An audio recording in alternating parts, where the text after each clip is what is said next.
ह्या समाजामध्ये आम्ही अशापैकी माणसं नव्हत की आम्ही स्वतःला जागीरदार समजणारी किंवा फुगिरी करणारी माणसं नव्हत. आम्ही एवढं जरी काय असलं आमचे उद्योग व्यवसाय तरी आम्ही नम्र माणसं. सगळ्या बार्शीकरांना माहित आहे. तुम्ही सुद्धा पाहताय मला माझा पोशाख सुद्धा हेच.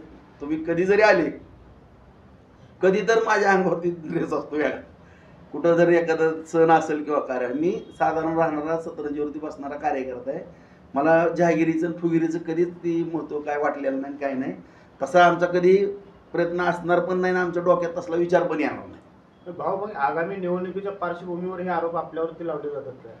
आपल्या परिवारावरती असतील आपल्यावरती असतील नाही पण आमच्यात नेमकं आरोप लावत असताना नेमकं आमची चूक तर दाखवा तर ना नेमकं.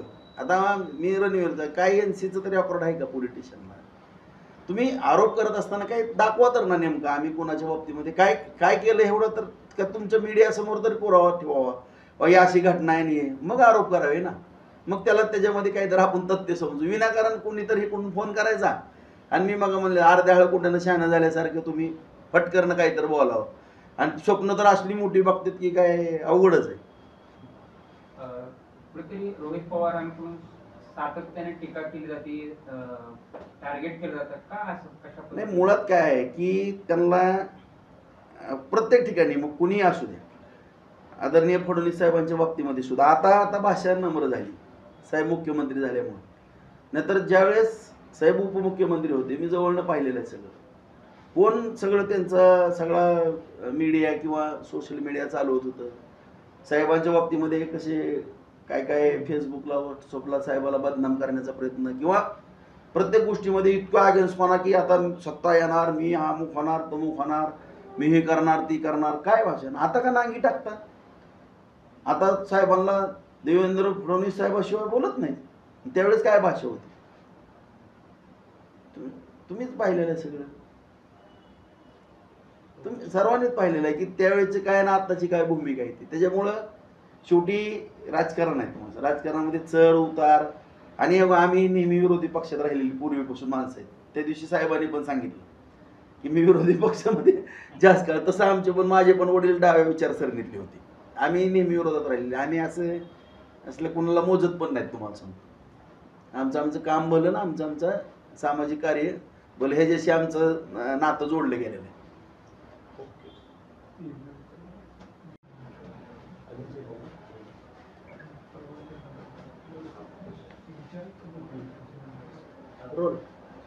भाऊ खरं तर काल रोहित पवार जे राष्ट्रवादी काँग्रेस शरद पवार गटाचे आमदार आहेत त्यांनी फेसबुक पोस्ट केली आणि त्यामध्ये आपले पुत्र रणवीर राऊत यांच्यावरती आरोप करण्याचा प्रयत्न केला.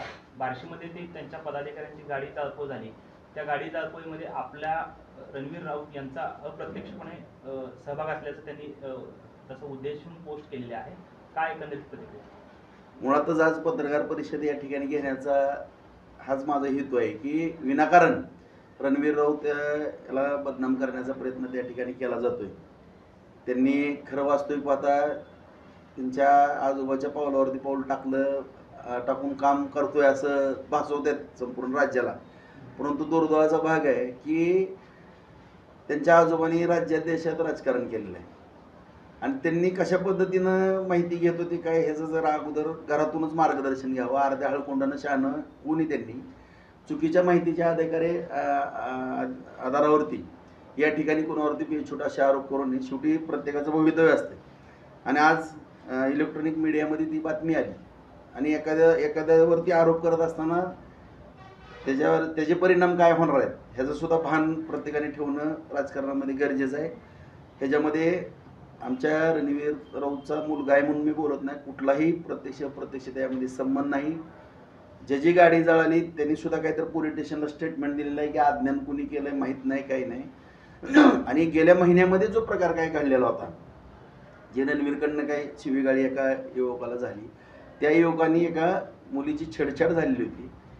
रणवीर आमच्या प्लॅन्टवरती जात असताना रस्त्यात त्याला तो प्रकार दिसला. तो उतरल्यानंतर ती मध्यस्थी करत होता. तो युवक त्या मुलीच्या भावाच्या अंगावरती धावू जात होता म्हणून तो प्रकार त्या ठिकाणी घडला आणि त्याचा संदर्भ देऊन आता त्यांच्या गाड्या काहीतरी 1 महिन्यानंतर जळालेल्या आहेत. 2 गाड्या त्यांच्या आणि गाड्या जळत असताना आम्हीही शोध घेतोय की ही नेमक्या गाड्या कुणी जाळल्यात. जी या ठिकाणी रणवीरचं काम पाहून रणवीरला विधानसभेमध्ये पण बदनाम करण्याचा प्रयत्न केला आणि आत्ताही बदनाम करण्याचा. कारण मी आज नम्रपणे मी सांगू इच्छितो तुम्हाला, पण सर्व मीडियाला बांधवांना किंवा राज्यातील जी काही जनता पाहत असेल किंवा आमच्या तालुक्यातील, की साधी एक NC त्याच्यावरती नाही. तो वकिली, तो ॲडव्होकेट आहे रणवीर, रणजित पण, दोन्ही मुलं आणि दोन्ही व्यवसायाशी निगडीत आहेत, सामाजिक कार्यकर्ते पण आहेत आणि अशा चुका ते करू शकत नाहीत. त्याला एका मुलीची तो इतका जवळचा कार्यकर्ता किंवा साधा रोज बसणं उठणं, आता त्याच्या घरापर्यंत मुलीपर्यंत कोण चाललं, शेवटी राग अनावर झाला. आता तशी त्याच्या तोंडातून उच्चार येणं ही सुद्धा शोभनीय गोष्ट नाही. मी त्याचं मुलगा म्हणून समर्थन करणार नाही. त्यांनी त्याला खवळणं किंवा पोलीस स्टेशनला देणं ही योग्य आहे. मी त्याचं वडील असून मी त्या गोष्टी त्यांनी पाळणं, मी त्याला नाराज झालो. 2 दिवस मी सुद्धा त्याला बोललो नाही. मला सुद्धा म्हणाला, मी आज मीडियामध्ये स्पष्ट कबुली देतो, तर ते ह्याच्या पुढं अशी घटना मला तू तात्या घडणार नाही.